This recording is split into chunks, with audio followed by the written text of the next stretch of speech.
right now. How can we increase? How do you do this? Like, how do you do very good? How to be on the internet? I'm just waiting subscribers for all I Dad's had to Bet do was baseball that. podcast. I mean, I don't know. Oh, we're live. Okay, cool. We are. Oh, look what we did. Well, there's no viewers yet. There's only gonna be one. Someone's gonna show up. All right. This is after having a lot of extended cold opens that like last one, which came in so hot, it's okay for this one to be like at a room temperature. I'm glad you took like some CBD gummies or something before this one. Oh, I was so fired up. The last one, it sounded like you might be on some other kind of drugs coming into it.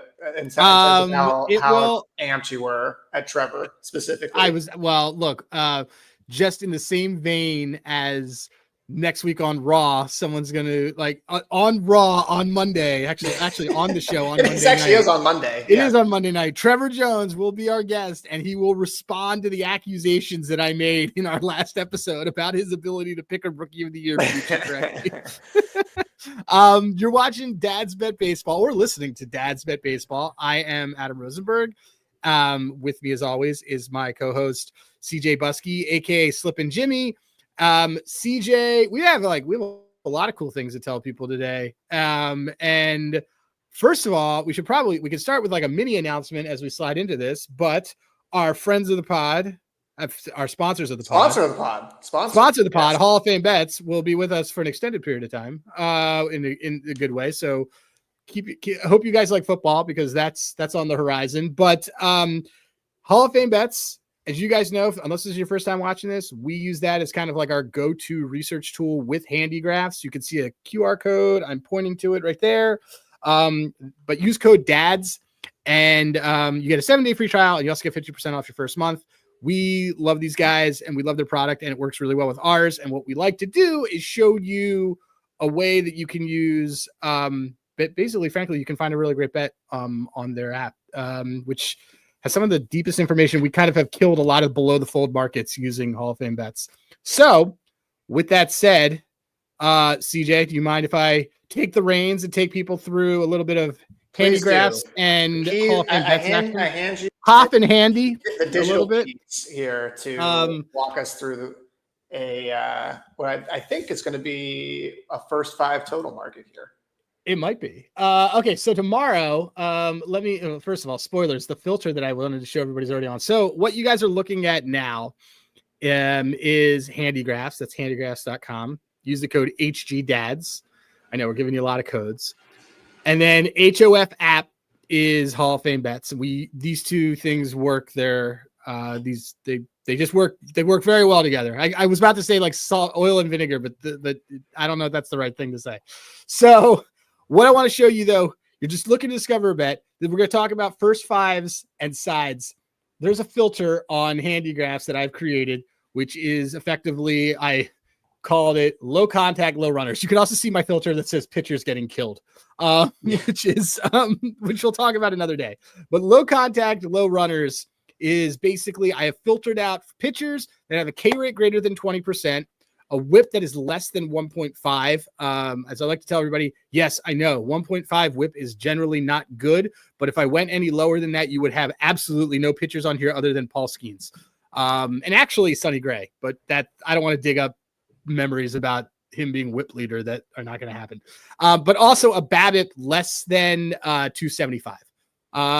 So this is basically what I have here is guys that can K a lot, guys that don't really let a lot of the guys on base, and guys that don't give up a lot of contact. And I'm using this so that I can figure out how I'm going to look at pitchers for tomorrow. Once I have this, I am going to Hall of Fame Bets. I'm seeing here's some of the pitchers that are on this. This is I have it set. You're looking at this only on season, or are you looking at this and I started with season just to get an idea. Yep, and then I go to my go-to, which is last 3. And then so we basically have this is exactly what you want to end up happening. You have a full slate tomorrow, and now we've gotten down to here are pitchers that I would really like to target for unders, whether it's certainly unders on the team that they are facing, maybe unders for the game. So let us look now. We can see if any of these guys are playing each other. We've got, let's see, no one is playing each other, but these are pretty elite ones in here. And then funny enough, what you'll notice is the whole goal of this exercise is to find guys that you wouldn't have thought are actually working well towards unders because of different things like hard hit metrics. Max Scherzer is one of these guys that's like getting guys out. So, all right, we're going to go to Hall of Fame. Share this tab instead. And if you wanted, by the way, to like find a game in there, since none of them are actually playing each other, but you can always obviously go in and update the filter and maybe make the whip, for example, a little bit higher, so you can start to see maybe some other rows in there. Yes, right? So like, that's something I try to do too. It's like, if I don't see a game, that I can go click and get just the 2 rows, I'll just go into the filter, make just a slight tweak, and then see if I can get any more guys that maybe just miss that criteria. So then you can still factor that in. Sure. And the good thing about Handigraphs is like you can do whatever you want. Of course. You can figure it out. So what we have in here is unequivocally, though, we have guys that are doing pretty well, not letting a lot of base runners on. So I'm going to share this tab. I'm going to share the Hall of Fame Bets tab. I'm going to do a scan on some of the totals. And what I'm looking for is because these are metrics built around an under, I'm going to look for games where looks like the total might be a little high. I'm not interested in a game that has like a 7.5 total or a 7 total. I'm looking at 8.5. I'm looking at 9.5 because what I'm thinking is that I basically have a good edge on, hey, one of these pitchers is actually extraordinarily better and is probably not going to allow a lot of runs. So where I'm going right now, and I know that I might get burned on it tonight. We'll see that there's the under 8 in the Atlanta game.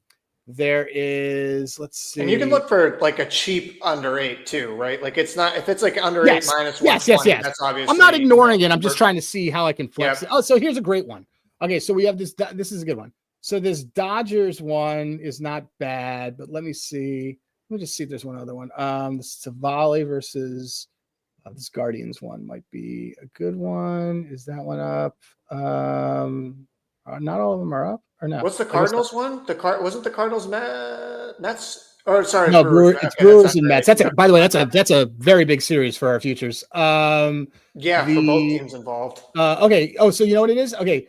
This is a good one actually. Let's do the Guardians because it's the Guardian because we got I knew you were going to end up on this White Sox game. Yeah, I feel the White Sox. I keep every day like, I just don't agree with that price of the. I just don't. Well, so I'm looking at so we got an 8.5 total, and Handigraphs is basically telling us, watch Savali because he's been he's been good, and his last 3 we kind of moved this.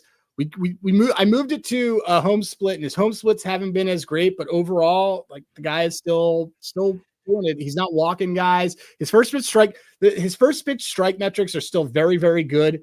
Now I'm going to look through. So I like this under 8, and I'm effectively putting it in my cart. And then I'm going to go through to the game lines here and look through. And what I'm really looking at is trying to see a lot of the lines, because we're doing this the night before, a lot of the lines aren't open yet. So we don't have a ton of, we don't have like a first 5 alt under, which is something that I would probably want to take right here. But one of the things that we're able to do, like obviously just based on the top service, we can be able to see, okay, well, here's what some of the hit rates look like. And here's some of the things. And then we can filter around and have some fun with this. I like to see again, like when I get here and I get to the screen, I'm like, all right, well, what's happened in the last 10 games for both these teams? Got Tanner Bybee, who has gone from an 86 rating to a 77. So he's getting a little bit worse. And then you got someone like Savali who's getting also a little bit worse, but his K rates have been going up, or his outs per game has been going up. So he's been going deeper into games. A lot of this stuff, Bybee's kind of fallen off a cliff when it comes to. I've got, by the way, the. Oh, you know what's standing out to me? Well, here's the thing that stands out to me though on it. Both these guys are really good nerfy pitchers. Do you want to guess, by the way, what the first 5 total is here? What is it? 4. I'll guess it. 4.5. Bingo. 4.5. Nice. Yeah, I like that a lot. Alt under so you can get a under 4 at. I think, 4 is only offered at Pinnacle. So, I mean, if you have Pinnacle, great. Yeah, it's not up yet. So but for FanDuel, you can get a under 3.5 for plus 164. It's about 15 cents different than rest of market. And if you want to do under 4.5, that's the main one. You can get that at minus 110 right now on both FanDuel and Bet365. Nice. Well, that's probably then what I'm going to do. I'm just looking through. I'm lost in the sauce on the Hall of Fame bets data right now, and I'm pretty much enjoying it. But this is going to be a little bit on a Nerfy tomorrow, and I'm going to do a half a unit tomorrow on the Nerfy, and then I'm going to do actually if you look at the head to head, it's going under 8.5 more of the time too on them, and these teams know each other divisional. So yeah, give me this. Give me that under based on this on a game that might go over, but I think I definitely want that first half in there. I don't want to mess around with anything else in there.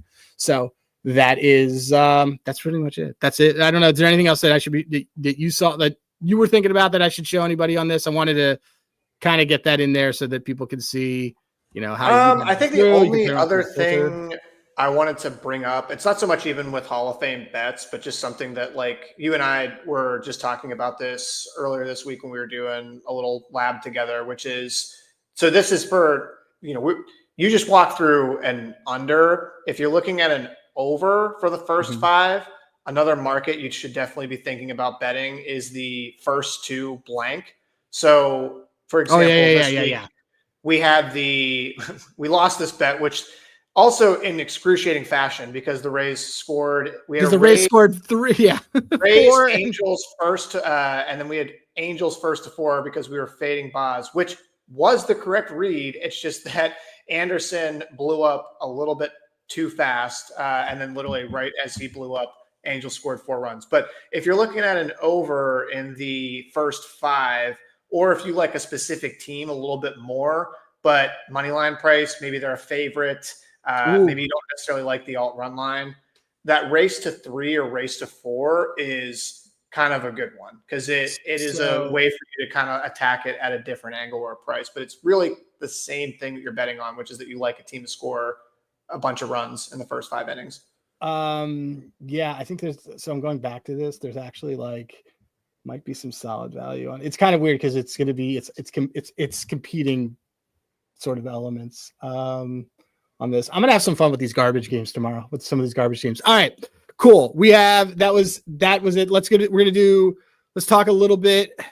Let's talk a little bit about our main topic, and then we're gonna bring in my buddy from college, who I actually haven't seen in like 10 plus years, but we've been texting, we've been talking. Noted Cubs fan, darts aficionado, Dean Bretzel, AE Pie alum. AE Pie alum. We are constantly bringing in AE Pie guys. On this show. So do we have a rundown? We don't have a rundown. Well, we wanted to talk. So, I mean, we have a rundown via text. We have a rundown via text. I was like, oh, where's my, I'm like, what am I looking for? So, well, one thing I wanted to let's talk do it. about tonight was something that, especially like as you start to get into August post trade deadline, you bring this up a lot, which is guys that are going to be shut down or guys that are getting close to their innings pitched limit, right? So we're looking for typically pitchers that you are betting on week to week, guys that are probably like solid starters that you need to start really looking back at where they could be seeing an innings cap. And I'm not talking about guys like Rasmussen where there's been an innings cap, the entire year. They announced this, right? Or like if McClanahan came back, I feel like we're talking about a lot of race because the guy that I wanted to bring up was Pepio and how close he is to his innings limit at this point because he's still going to be starting games, but you go back and you look at over his career, like he's already 6 innings over what his max was for his career, 130 last year with Tampa Bay. When you are seeing pitchers that are coming close to or about to go over really kind of either their previous season or their career innings pitched, what do you like? What's coming to mind for you? Like, what are you trying to attack in order to take advantage of that? So I'm going to use 2 examples. I'm going to use Pepio, who's on a team that is not competing anymore. They're just kind of getting through the season. And I'm going to use then another team that is competing and has a guy who's way over his limits and acquired him.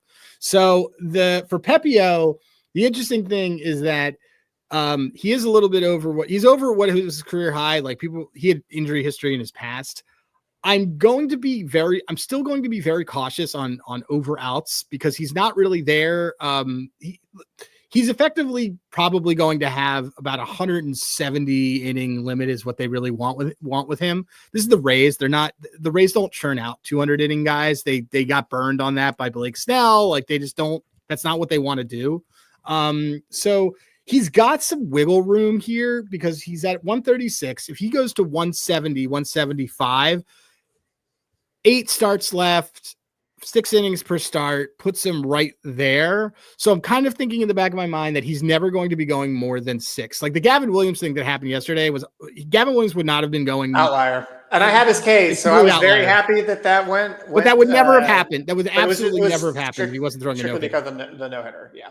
But a better example on the other side of this is a guy like, so Chris Paddock has his most innings thrown. Right, he was acquired by the Tigers. He has his most innings thrown now since he's at 111 innings pitched. He's at 121 innings pitched. He is at his highest innings amount since 2021. All right. This is a guy that has a lot of injury history. He went 8 or 7 innings 2 starts ago. Chris Paddock is somebody who I can promise you is not going to be pitching deep into the 6th at all. He's probably at most going to be a 5.2 the rest of this year because this is a guy that they actually need to, they acquired bullpen arms. They acquired him. This is someone who they cannot have going 9 because he's been solid. They need him. They're going to the playoffs and they really can't have a guy break down and do that. They acquired multiple arms who are like this. Charlie Morton's another one of those guys who they have this. So my understanding, you got to watch the games. You got to kind of read between the tea leaves on these teams. My feeling with Paddock starts is what's going to probably happen is that they're going to plan bullpen arms around it. That's why they overstocked on guys like they acquired Seawald, they acquired Finnegan. They have multiple setups and closer guys. I'm not going to be taking Paddock over outs, but I'm going to be absolutely hammering unders on 16.5s because this reeks all of his lines just reek of 5 and 1, 5 and 1/3, 5 and 1/3, 5 and 1/3. And generally speaking, with the exception of the last 3 weeks, he's been at 5 innings the entire season. So these are things that you've got to keep in mind when you're looking at what's going to happen next on some of these guys, especially on a team that's going to need those arms. Detroit, arguably last year, suffered from this. They had Skubal when they got to the playoffs. They brought back Reese Olson. And you and I could probably argue that if they hadn't burned out their bullpen starting every single game as a bullpen game, probably could have beaten the Guardians. They just ran out of gas in the game 5 because they had to do another the game that they should have. I mean, they should have won game 4. It wasn't really even game 5 where they lost it technically in game 5, but it was game 4. They had the Guardians essentially dead to rights, and their bullpen was not able to keep it together in that game. And I think with the Tigers, what's interesting with Paddock is that I'm hearing some chatter, specifically my stepdad, who is a huge Cleveland Guardians fan, brought this up to me. He's texting me today. Guardians only six back of the Tigers. Colby said this. Colby took them to make the playoffs. So I actually don't think Guardians to make the playoffs is insane given what we've seen at the team that we also just talked about. We bet best record. I agree. So I don't think it's crazy for them. I don't want to turn this into a whole Guardians making the playoffs discussion.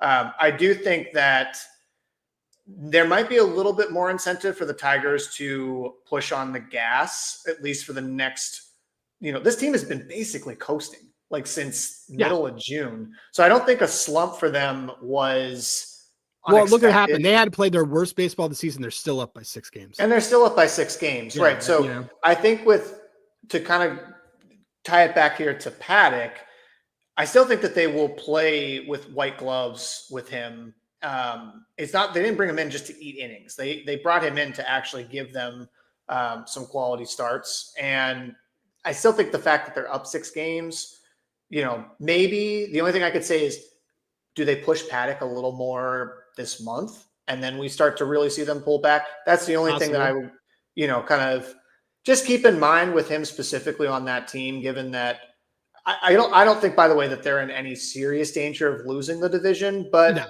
it goes from I think they were up 15. I think they were up almost 15 games on the Guardians. Yeah, I mean, that's the thing. That's why you go up 15 games, so you can do that. Yeah, well, so then here's another one that I'll throw to you. And I know we originally were going to talk about Sandy, but I want to get to our guest, so I'm gonna bring this up with Paul Skenes.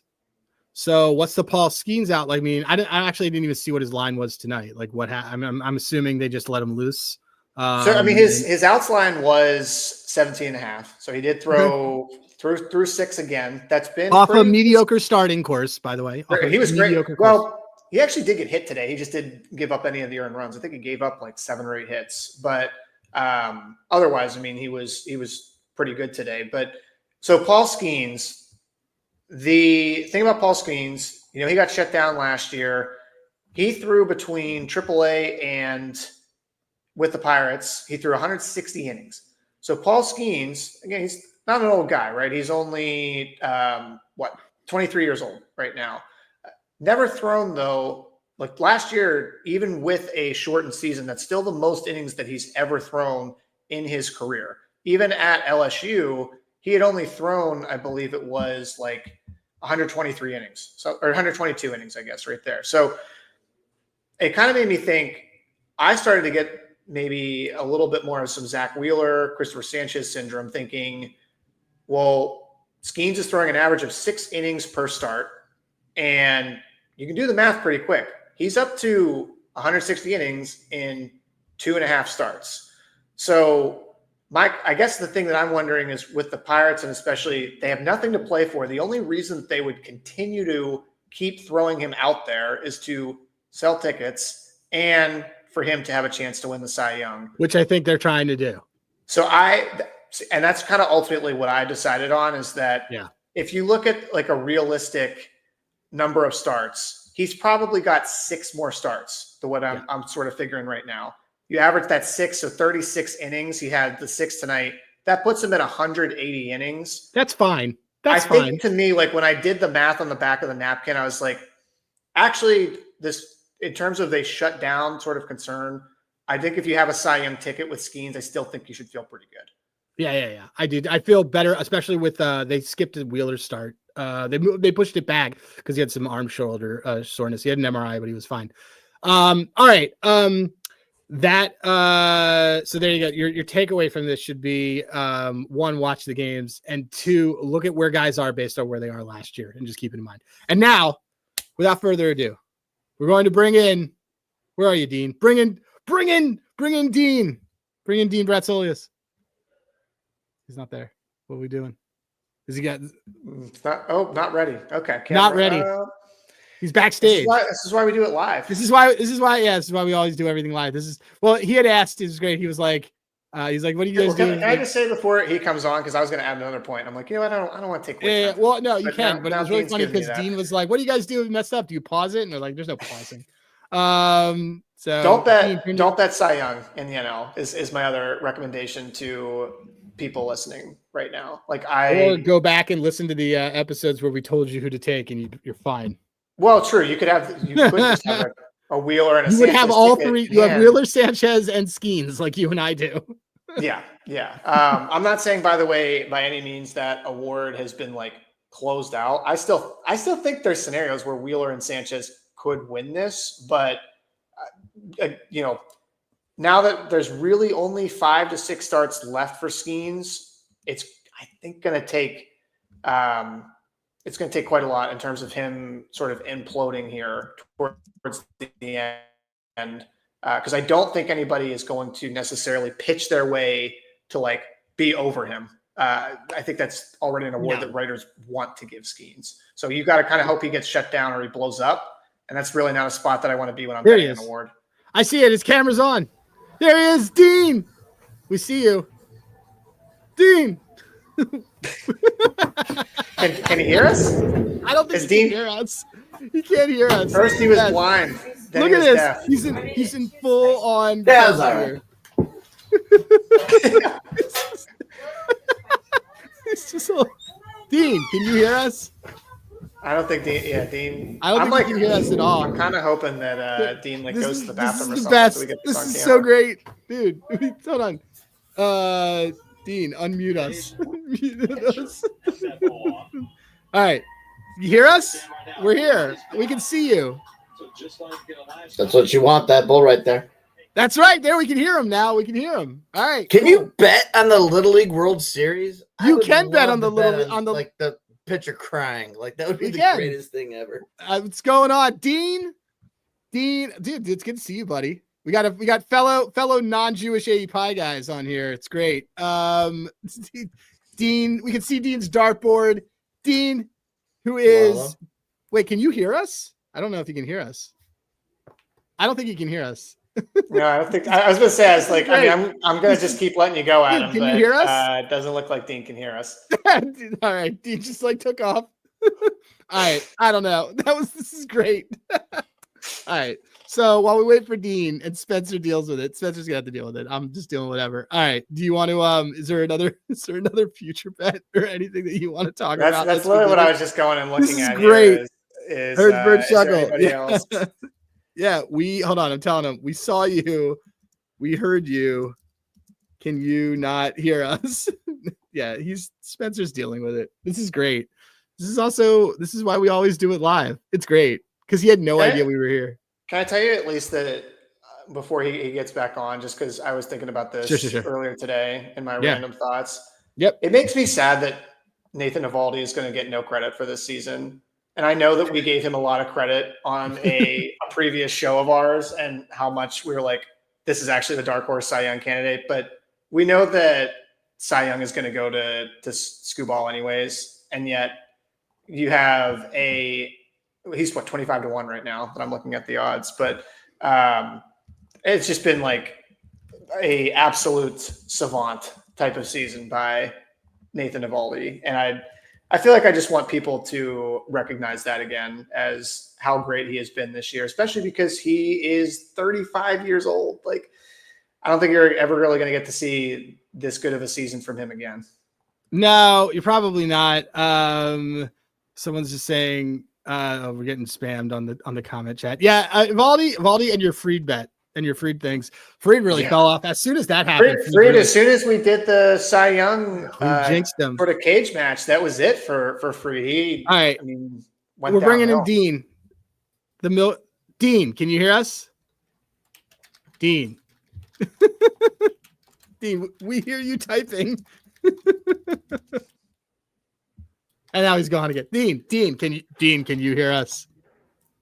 Anybody hear my awesome version of hey mackerel? This is great. This is like the greatest tech. It's not even like when we had Dane on and it was like nothing.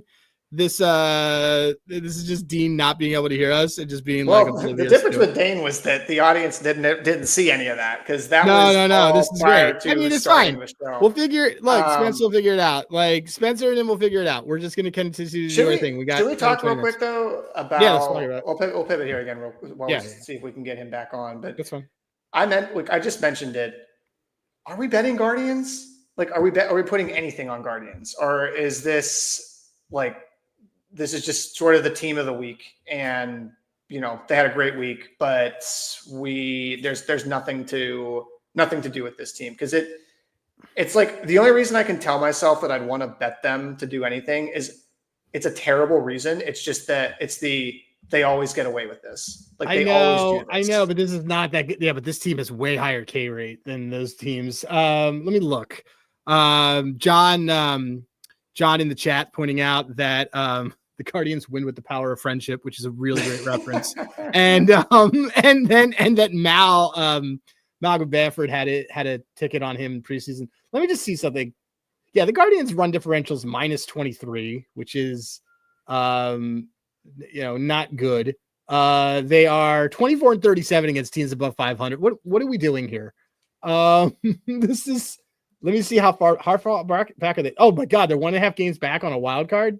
That's because the Yankees they're actually very close to like having an actual playoff spot right now. I mean, if you go to their StatCast, their hitting page, it's actually hilarious. Like almost everything is blue. Like for the team, they have one of the lowest barrel rates. They have one of the lowest hard hit rates. The other thing is that you kind of think of this team as okay, they don't have a lot of power, but they do make good contact.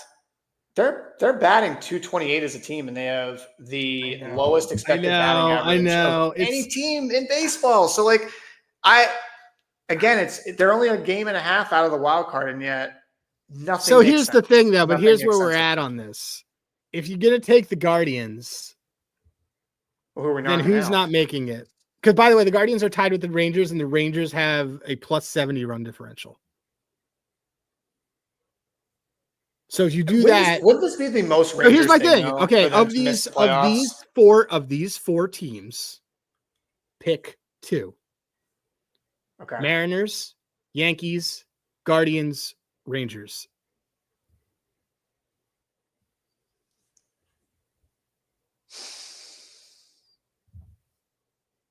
I mean, I think I picked.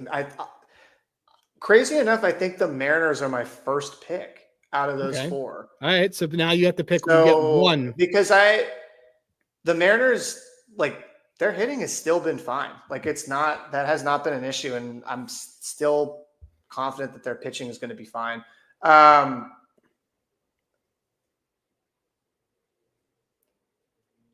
think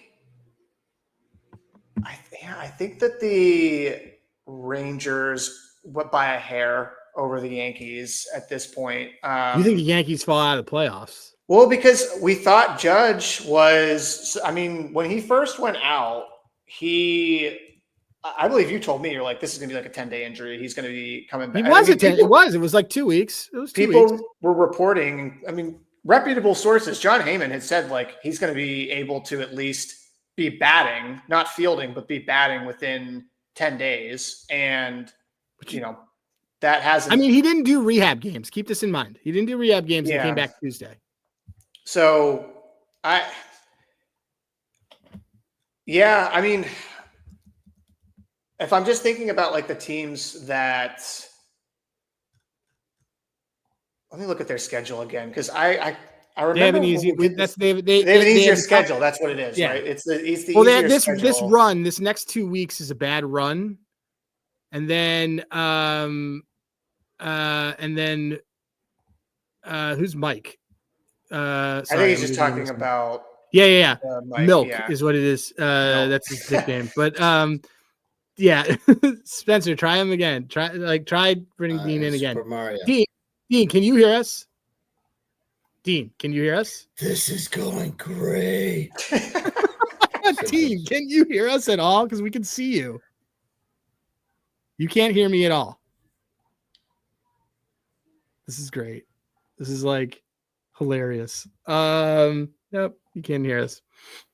It's let me actually go, by the way, see what the projected standings are here for. Well, so that's the thing, is that this is a tough week for them, but then then everything's easy in September. If Dean can hear me, by the way, I'm gonna keep talking, and then Dean can hear me. It's great. This is, like, by the way, one of the best.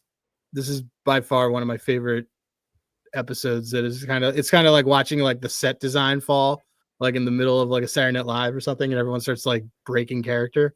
It's by the way, Fangraphs projections, they are saying Red Sox, Mariners, Yankees. So they're saying Mariners, Yankees at 87 and 75 is the low total, projected standings there. Just call him Dean. Just that's the thing, is that he keeps calling him Milk. It's just like his nickname. Spencer here. Spencer's the producer in the back going, "Rah, what's going on?" So yeah, and so Dean can't hear is what's happening. Yeah, I don't know. Like, the problem is with this, like, I'm not willing to sell this Yankees team yet, so it's fine. All right, Dean, if we can't get you working in the next 2 minutes, we're gonna have to scrap this, because we gotta keep the show moving, and we're gonna have to do it again. And so there, and so, like, let's see. So try them, and if not, we're just not gonna be able to do it. Dean, can you hear us? Dean, can you hear me? Again. Yeah. Oh, no. Sounds like a spring, Berg. Yeah, can you hear me? Like Dean. And sounds like spring. Sounds like spring. Dean. No. What the hell? Hair's on slow, ain't it? Oh man, Look at that. we might have to save our all Cub right. stock. We might have to say unfortunately. that we have to do this. There. He's gonna try. He's gonna try one. It's just like one more thing. All right. Spencer, I'm just telling you, you got your work cut out for you in terms of editing this down for Spotify. Yeah. So all right, Spence. Like, we appreciate you in advance. we'll have to redo it at another time. The Dean interview that never happened. Because I don't know. Maybe something happened. So then, all right, look. I don't think this Yankees team is as bad as everything's going to happen. I just think that they're badly coached. I think that there's a bunch of problems that they have. And as usual, I constantly think that this Mariners team is overrated. When I see everybody from Action Network telling me that we should ship the Mariners, that is me running as far away from the Mariners as possible.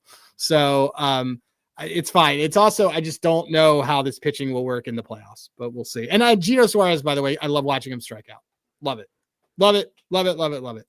All right, guys, we're going to actually move straight to dad moves because we can't keep waiting for Dean. Sorry, guys. That's why we do the show live. That's why it's nuts, but we'll reschedule it. It'll be fine. All right. We had a really good conversation all planned about darts too. Damn it. Yeah. All right. I was ready to talk about darts too, but you want to dart dad into this? We could dad, yeah, really. All right, dad move it. What do you got? Oh, man. I mean, I don't want to keep. I love my wife, but I feel like the last 3 or 4 dad moves, I've been like, tell your wife how great she is. Your wife does this. Yeah. It's great. I would say, I don't know, man. The dad move this week is Miss Rachel. I'm going to be totally generic. Miss Rachel, because you know what? It's something that even my 2-year-old who has no interest in it whatsoever, if I put it on for Roman, she's in. So if I need something that I can get both of them interested in to sit down for 15 minutes, I throw on a Miss Rachel. But it's a just like this the technical difficulties here. It's kind of a lame dad move. I didn't really have anything crazy. No, it's fine. We've had a bunch. I mean, which means it's a very stable household. If I don't, no, I'm trying to think if I had any dad moves this week. Oh, you know what? My dad move is this week is realizing that everybody learned. This is being very real, and we do this with our Hall of Fame bet stuff and our handicap stuff. Everybody learns visually. I was helping my daughter write her name, and she draws the worst R's that I've ever seen. I'm like, that doesn't look like an R. It literally looks like a tree. What are you doing? And I showed her, and I kind of made it into a whole thing of up, around, down, up, around, down. And she was saying it and did it, and she got her R, and it looked way better. And it was because she watched me do it. I'm sure she gets this at school, but she had this aha moment because I showed her versus, my previous method, which was wrong. 4-year-old, what are you? Come on, wrong. That's not how it works. You know how to get the correct method visually, Adam? Put on a Miss everyone Rachel. Everyone is a visual. Everyone's hold on, wait. Oh, wait. So Dean's coming now. Oh, look at this. We did that moves. All right, push Dean in. Last chance. Let's do it. Dean, can you hear us? Yes. Yay! Let's go. This is going to be how we feel when the Rangers make the playoffs. This has been our experience with that team all year. It's can you please do something? Do something, and finally they actually do something. Dude, all right, it was the work computer. Don't say anything to the company. So I won't. Dude, Dean, good to see you, man. Great seeing you too, little bro. What's going on? So we have an A-Pie quorum here. Really? Slippin' Jimmy? Slippin' Jimmy's A-Pie. He's also a Gentile A-Pie. Jimmy. A-Pie and Gentile. Part of this part of the CA. It was something like that, wasn't it? It's all right. So Dean, one of the things sorry for the delay. My apologies. You're okay. It was great. It was like watching and all of our fans are hear me sing hey holy mackerel? We did, and we were just this is great. It was like being on a call with my dad. It was awesome. No Rosenberg. No flute on that one. I know, really. All right, so dude, all right. you bet darts, I will get these DraftKings slips from you of like, 2:30 a.m. This is what's happening. First of all, tell everybody how you got into this, and then is there data on this? Like, how do you cap darts? Yeah. So I'll tell you how I get into it, and I'll tell you how it's like one of the funnest ways to bet because you can't really cap it. But you kind of can. So I started playing darts just like after, like summers in college. I'd be at a local bar in Evanston where I grew up, Evanston, Illinois. Shout out. Shout out. And like there would be a guy there with a timer, and he'd be like, "Hey, I'll bet you a beer that you can hit more bullseyes than me." This is absolutely true. And then it turns out that he was actually kind of like a legend around Chicago. But again, I was, might have been 20 actually, but whatever age. And the guy would be throwing it, and the guy could rip bullseyes. So I was like, all right. And then I learned some of the different games. Cricket, which is the game that a lot of people play where you need to get 3 darts in a 20 until you do, the other person can score on you. So you want to close your darts, or you want to close your number so that the other person can't hit them. And that's where the strategy is on that. The worldwide game that is bet on is 501, which is you just start throwing. It's open in, double out. So you have to, I mean, any dart you hit that's a mark counts, but you need to double out. So if you leave yourself with a 32, you need to hit a double 16. If you leave yourself with a 40, you need to hit a double 20. So it's like what was it? Is this what we would play in college when we would ever play this anywhere? But that was soft tip. Soft tip was whoa. All right. yeah, right. Actually, true story. Soft tip darts is actually very big in the gay community. It's actually several events in the gay Olympics are actually darts. Soft tip darts. Yeah. No, that's true. There you go. So you have to double up to get. You have to double, like if you 40, you have to get a double 20, double up 20.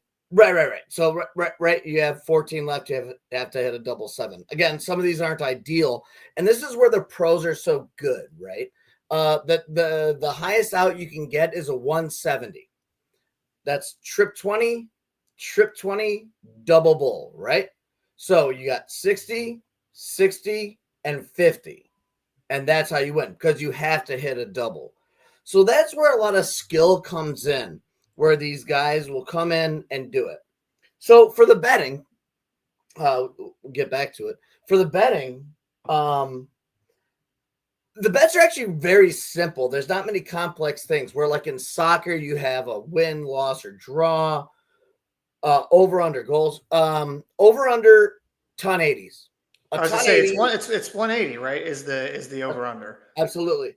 Well, not over under. A ton 80 is how many that they will hit. A ton 80 is 3 darts in the triple 20 board, which I will show you here. For those of you listening to this podcast, Dean is pointing to his apologize in his advance office. for the podcast listeners. Right. It's so great. So a perfect game can only be achieved in darts with 9, a 9 dart out. So if I may, I will show you guys one of the best legs of all time. I'll get into legs later, but this is essentially one of the best of all time. This is from maybe like 2024. 2 guys were on perfect darters.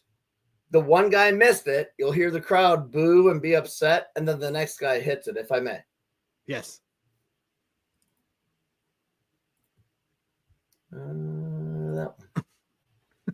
What a great idea to have Dean share some audio after the last 30 minutes. Brilliant. to level up the World Championship final. Look at this. Wagering isn't in any mood to give him a sniff. Yeah, the combination finishing.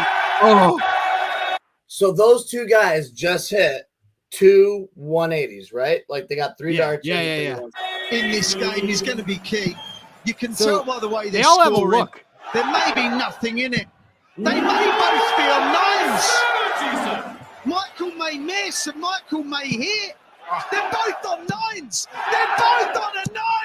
This is insane. This is electric.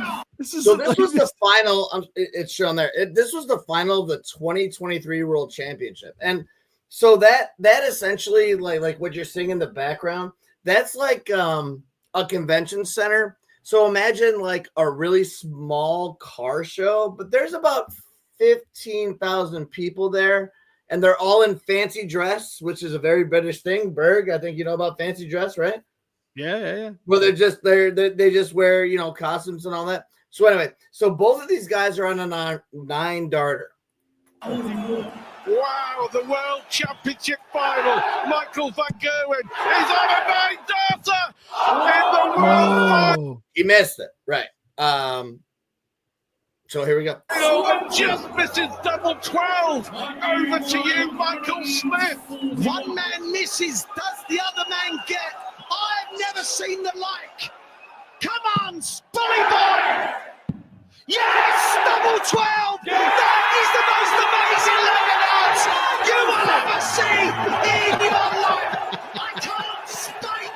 See, that place went. I love that crowd had.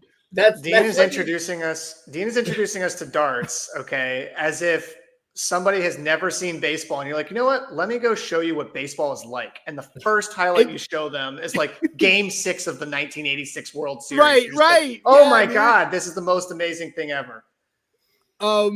Wait. Okay. So first of all, this is awesome. And so is darts okay? So I'm going to move this to your Cubs fans, and for those who can't tell, you're in Cubs stuff. I'm going to move us to some baseball stuff. But the last thing I want to ask is this year round? Can I bet on this year round? Yes, actually. So there's a World Series of Darts where they actually go around the world. Imagine that, World Series of Darts. Not the World Series of Baseball. Anyway, but it was sponsored by the World News, right? Okay. Anyway, all those Brits can go away. Anyway, so there are like qualifying tournaments. Actually, like right now, depending on your state, it's actually funny because I know Berg that you are aware. I know Jimmy. You can there's weird rules across state lines. So you can bet darts in Illinois. You cannot bet darts in Iowa. Why? I don't know. You can bet Illinois or Illini, Northwestern football, Northern Illinois football, and Iowa, but you can't in Illinois unless you go to a brick and mortar. So who knows why or what? Every state has their own thing. Again, who knows why? What you can bet on it real quick before we move on. What you can bet on these things normally are who's going to hit the most 1080s, how many 1080s will there be in a match, who's going to win the match. But the live betting is actually what's really fun, is because if you get on a guy and he just looks like shit, you can go on the other guy. But there was an instance earlier this year. Man, I should have pulled that up. Maybe if I come back.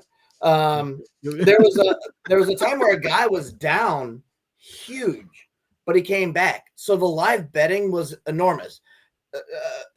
Equate it to a 5-run down in the 8th inning. Nice. So like a +5, +850. However, they're balancing their money. And sometimes it's worth a little flyer. Like, I don't know, this guy's getting the momentum. So the stats would come from most of the dart stats actually come from after a match, right? because there's a guy that could be the best in the world, like those two guys. The guy that hit that 9 darter, actually, he's completely fallen off, and he'll lose to some random people. They're all go to Wikipedia. It's crazy. So that's why dart betting is so fun, because you just never know. It really is like, it's not like a Dodgers Rockies situation, even though the Brewers, fuck the Brewers. We agree with that. The series of the Dodgers. Sorry for swearing. But well, that's why dart betting is so great. So, okay, taking it from the darts and moving us to some baseball. This is amazing, by the way, because I'm probably going to make these legs in a parlay. You were at the 2016 World Series for your Cubbies. Who on that Cubs team would you play darts with if you could pick somebody? Man, so my favorite player on that team was Javier Baez, and that would have been fun. Language barrier. I think I would have. Would it be Addison Russell? Whoa, great story about Addison. Yeah, do it. So, I was walking to meet up with a buddy, and it was just a random game, whatever. And I see a kid, probably 17, 18 years old, walking with his family. Like, obviously, it's his mom, his dad, his sister, his brother. And they're walking the same direction as me. I was going to the bar. They were probably going to get some chicken tenders, whatever.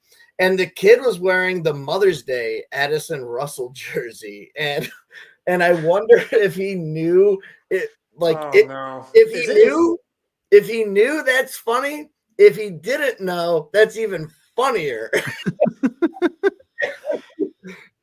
Do you have that thought at that point where you're like, do I tell the kid? Like, do I try and go up and save him from further embarrassment, or is that worse? He was across the street with his family, and I didn't want to be like, hey, dude, yo, are you wearing that because it's funny or because you don't have another jersey? Like, why didn't you wear Sterling Castro? Anyway, I would totally to answer your question, Berg. I would totally play darts with Anthony Rizzo. That's good. Awesome personality. Seems like a guy you'd have a beer with, right? Seems like a guy that you can even tell him your problems to, like, oh man, had a long day today, and he'd be like, hey man, it'll be all right. Like, that's just how he always presented himself. So definitely Anthony Rizzo. Shame he hasn't found a team, but maybe he's just not in shape. I don't know. He was terrible last year. Then a lot of the guys left that team, like Chris Bryant, all these guys like left that team and were like hurt. And some other things happened. Baez came back well. I saw a crazy stat the other day that when Toronto, we all saw Toronto crush the Rockies, that I think it was Bo Bichette had 3 home runs and like 9 RBIs in that series, and that Chris Bryant's only had 2 home runs and 6 RBIs in the past 2 years because of his wow. Yeah. So okay, so then the last thing we want to ask you is, this current Cubs team is dropped out of the first place from the Brewers. I still believe in them. What's the ceiling on this Cubs team? Like, are you worried? Do you think that this is just like August swoon? Like, what's the deal? Moves at the deadline that really are of any consequence. So I think the moves at the deadline, I think the price of controllable pitchers was a little too much. If you look at like the Alcantara, or even was it Cabrero's the other guy on the Mariners? Yeah, Keller too. Keller. But trading in division doesn't happen that much. I think the price was too high. And for Mackenzie Gore, apparently some of the rumors was the Nationals were asking for Matt Shaw, who's our third baseman, and we don't have another third baseman. They traded for Castro just at the deadline. And then another piece. I don't think Owen Casey, who's the Cubs' top prospect, was being asked for, because the Nationals don't really need an outfield. Arizona has Corbin Carroll. So I don't think that like that he was a piece. But then there's this second best prospect, the Panther, Alcantara or Alcantara. Apologies to that is great. In fact, he's probably the second best outfielder defensively in the Cubs system, including the major leagues. And he hasn't gotten a cup of coffee. The Cubs have kept bringing up Moises Ballesteros, who is a catching prospect. Yeah. He's okay. He catches, but he's more of a DH, right? I mean, that DH catch first base role. I mean, I don't think it doesn't do anything. Yeah. And they brought him up. He had a nice 3 RBI double against the Brewers in that final game of that series where we really needed to get one. I was wondering why they didn't bring up Owen Casey, why they didn't bring up Kevin Alcantara, for whatever reason. The ceiling for this team, to get to your question, I'm not panicking at all, right? The Cubs have the second best record in the NL, maybe third, depending on today's results, with the team that we have. Also, they needed to add a starting pitcher. Again, the price was too high. That's fine. But we're getting two guys back. We're getting Jameson Taillon back, who's very serviceable, fantastic. And we're getting Javier Assad, who we haven't seen this year. Last year, I think he had like a 3.3-ish ERA. So that's another good arm to have. So we're going to have about 6 arms, just to go through the rotation, because that also means that guys get breaks. Cade Horton. We talk about this all the time. It's when you add starters that can eat innings, it takes the load off that bullpen. That's like the isn't Jordan Alvarez one of those situations in the Astros where like he's coming back healthy, so that is your trade deadline acquisition, right? Yeah. You get one of those guys back. Yeah, it's like the Phillies technically get Aaron Nola back in a week. So yeah, there you go. Really? I know. Yeah, he had a really good rehab start. He had 69 pitches. Nice. All right. So yeah. So this team. So would you make a bet on this team right now? What would that bet be? I actually had them to win the. What's the dart that you're going to throw? The division. I had them to win the division. I think they're going to win the division. I think I do too. You can't keep this up. I mean, like it's too long. I know the Dodgers have lost 8 in a row and the Cubs haven't. At some point, they have to come back to the mean, right? I just don't think the Brewers are going to do it. Cubs to make the playoffs, right? I don't know what. No, I mean they're going to make the playoffs. I think they're going to make the division. Yeah. I think them making the division. Like I agree. I agree on them making the division. I put a bunch on them making the division when it was minus 150. Yeah, I think I got them at like minus 180. To be honest with you. Yeah, no, I'm not panicking on this Cubs team either. I like if this Brewers team is gonna peak now, good job, guys. They have injuries, they have injury problems. Again, this guy Mizorowski, who he looks great. Obviously, 20 of his 80 pitches, and whatever the stumble on the mound his first day, that was so stupid. But if he's out for a while, that's gonna hurt him. But he's been out a week. And they've been still winning. You're like, oh, don't worry, they're going to face the Mets. Well, look at what the Mets have been doing the past week. Don't mind CJ. Yeah, not a playoff team. Not a playoff team. Not a playoff team. I mean, yeah, with that payroll. All right. Well, no, this was so. All right. So first, we learned a lot about darts. We are we'll not. Do it again. Hey, we should do it closer to the time. We will. Dude. So like, go. You go. Real quick. So there's one of the World Series is coming up this weekend. It's the Australian Darts Open.